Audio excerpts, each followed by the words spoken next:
మిత్రులకు శుభోదయం. నేను మీ శ్రేభిలాషి జేఎస్ బావజాన్.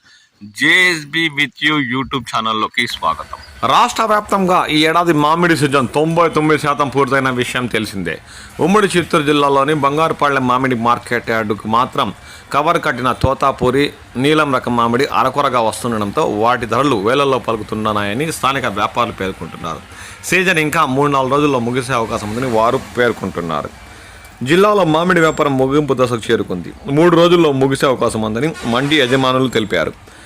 చిత్తూరు జిల్లా బంగారుపాళ్లెం మార్కెట్ యార్డులో శనివారం పలంనేరు చెందిన రైతు నీలం మామిడికాయలు టన్ను 85,000 రూపాయలు తమ్మకం సాగించాడు. ఇక రసూల్కు చెందిన తోతాపూరి టన్ను 70,000 పలికిందని వారు పేర్కొన్నారు. దీంతో రైతులు కాస్త ఆనందం వ్యక్తం చేశారు. అంటే అరకొర కాయలు అమ్ముకున్న ఈ రైతులు మాత్రం ఆనందం వ్యక్తం చేసినట్లు మండీల యజమానులు పేర్కొన్నారు.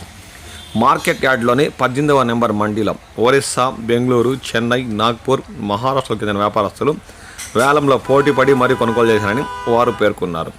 ఒడిశాకు చెందిన తరుణ్ నీలివర్మకం మామిడికాయలను కొనుగోలు చేశారని, ఇక బెంగళూరుకు చెందిన కుమార్ తోతాపూరి టన్ను 70,000తో దక్కించుకున్నారని స్థానిక మండలి నిర్వాహకులు పేర్కొన్నారు. ఇక రాబోయే 2-3 రోజుల్లో సీజన్ పూర్తిగా ముగిసే అవకాశం ఉందని వారు పేర్కొన్నారు.